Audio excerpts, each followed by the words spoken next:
Alright, so in the last video we talked about the normal CDF.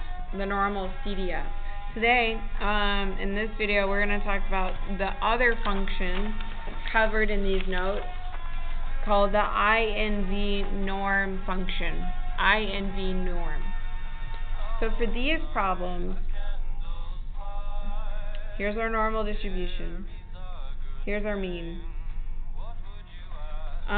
Standard deviation is known. The area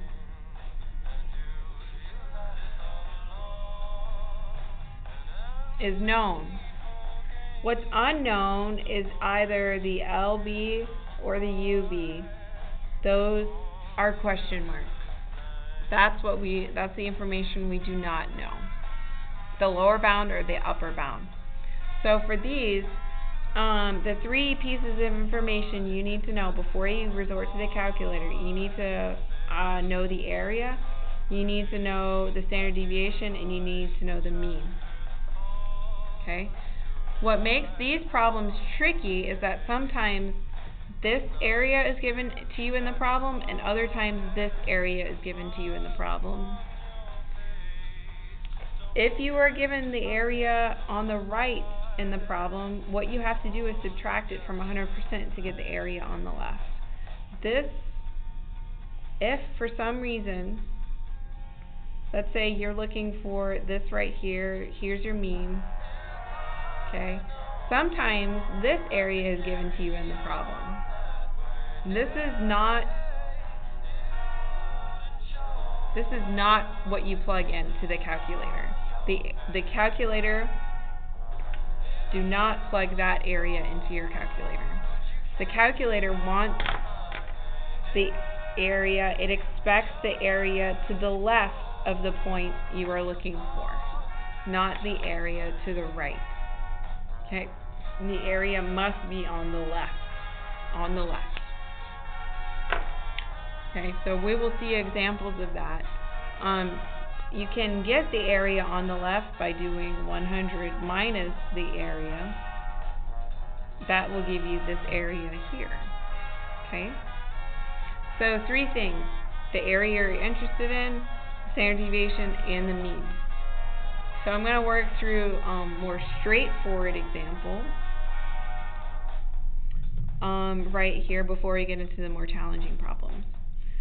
So on this one, we have the distribution of weights of newborn unicorns is approximately normal, so that's good, with a mean of 7.3 pounds and a standard deviation of 1.3 pounds. So I have my mean, I have my standard deviation. Low birth weight unicorns are in the bottom 10%, bottom is a key word here, of all baby unicorns at birth. Approximately what weight are underweight baby unicorns?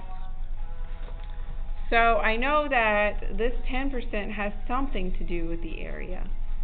But Dr. Whaley just said some confusing things up here. I don't know if they're telling me it's this area, or I don't know if they're telling me it's this area. So I'm going to draw a picture, and maybe that will help. Here's the normal distribution. Kind of. I try. Here's my mean. And I know this is saying the bottom 10%. The bottom 10%. I know it's going to be over here because these bottom 10% are less than the average. They're underweight. Okay? That's where this keyword comes into play. It's not the area up here, it's the area down here. So this area is 10%. And I can plug in those values to get my question mark. Basically, your goal is to get a graph that looks like this. Okay? So that you can find whatever your value is right here. Okay? So, indeed, my area, it must be in decimal form, so it's 0.10. Your mean is 7.3. your standard deviation is 1.3. So the way that you plug it into your calculator, the steps are up here at the top.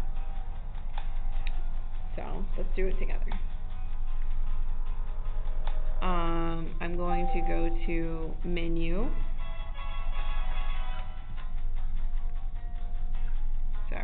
Menu.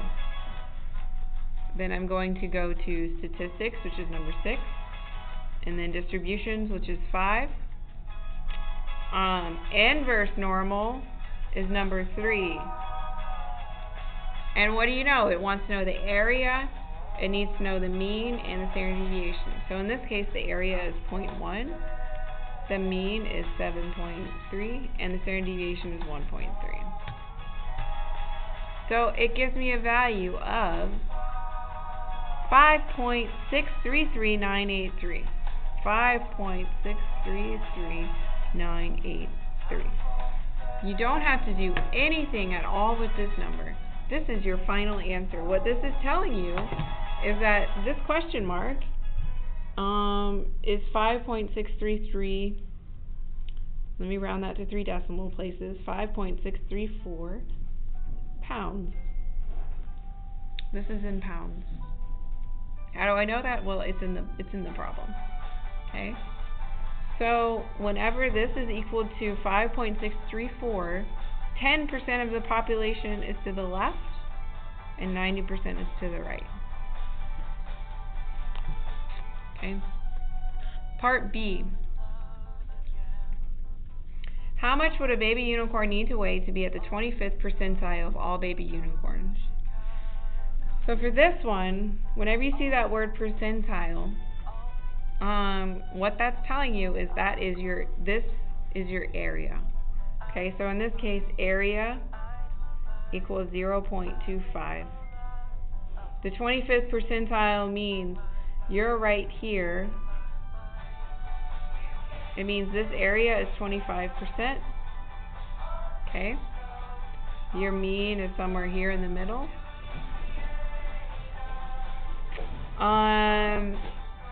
So in this case, your upper bound is unknown. Your mean is still 7.3, and your standard deviation is still 1.3. So just like before, with the inverse norm function, you can just push up and type over the values that you need changed. If you prefer going through the menu, that's fine. I'm not telling you to do this if you don't want to do this. So in this case, my area is, instead of 0.1, it's 0.25.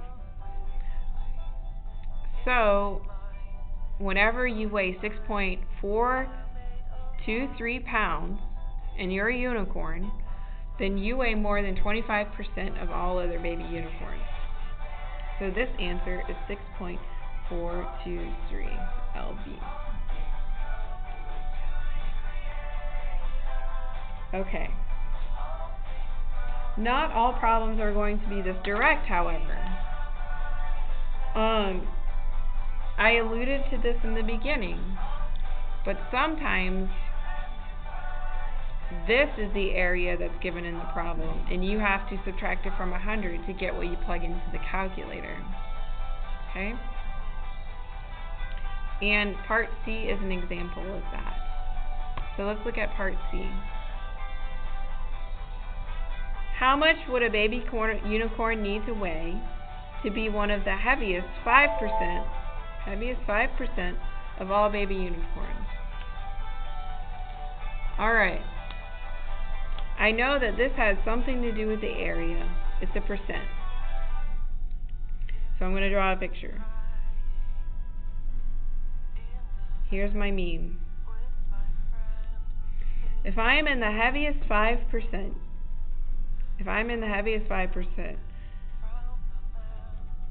am I right here? Or am I right here? Okay. Sorry, my computer keeps locking me out. Okay. The question is, am I going to be right here? Is this the scenario, or is this scenario true?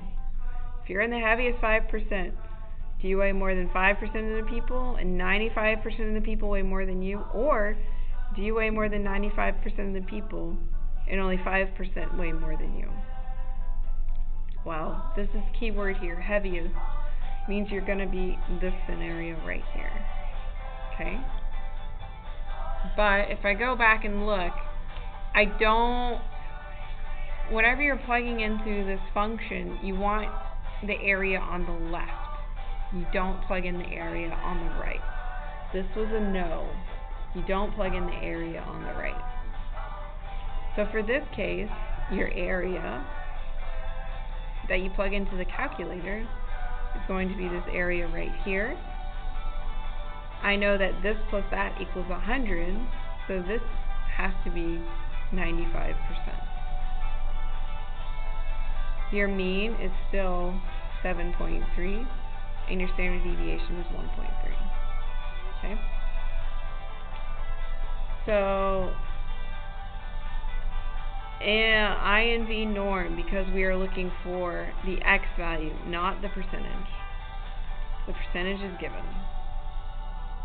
So 0.95, my mean is the same, my standard deviation is the same, so I push enter, and this is 9.438 lbs. 9.438 lbs.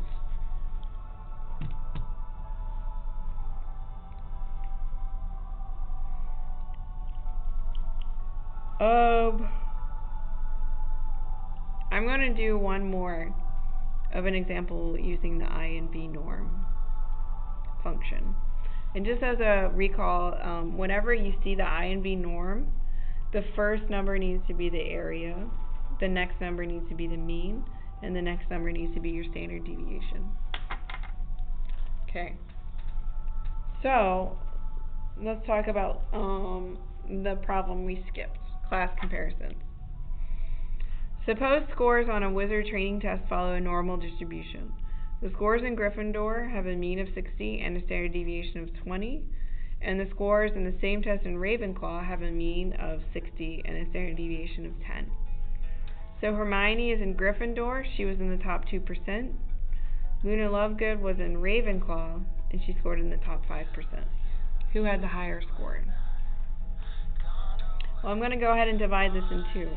Over here, we're going to be in Gryffindor, and over here, we're going to be in Ravenclaw.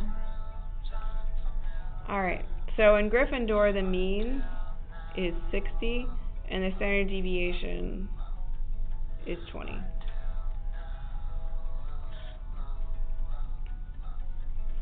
Hermione is in Gryffindor, so here's the distribution. Let's say these are the test scores. Most people made 60s. Hermione is in the top 2%. Because I know she's in the top, she's not down here, she's up here. And this value isn't 2%, it's this area that's 2%. And this area that I'm shading right now is 98%. Okay? So in this case, area equals 0.98. 0.98. So let me plug this into the calculator. I'm going to have to change all of the numbers now. So 0.98, comma, that's my area. Your mean is 60, and your standard deviation is 20.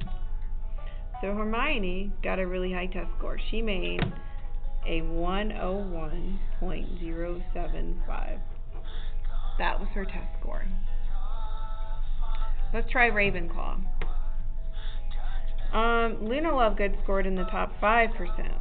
So, let me draw the picture. Is it the scenario where 5% is down here, or is it the 5% up here? Well, I hope you picked this one, because this is right. 5% here, that means the shaded region, 95%. Okay. The mean of Ravenclaw is 60. The standard deviation of Ravenclaw is 10. So be careful, guys. These have a different mean and a different standard deviation. So let me plug this information in.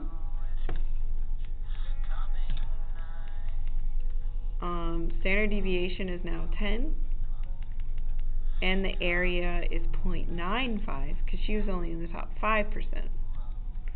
So her test score was 76.449. That was Luna's test score. So basically, to summarize,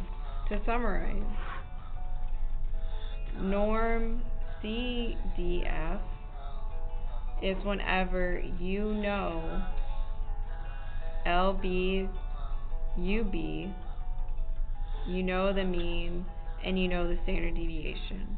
What you're looking for is the area. Norm, or INV norm, this is whenever your UB is unknown, but you know the area. Or, for instance, maybe your LB is unknown,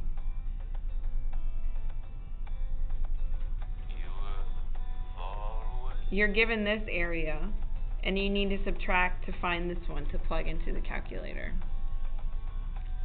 So don't plug this area in.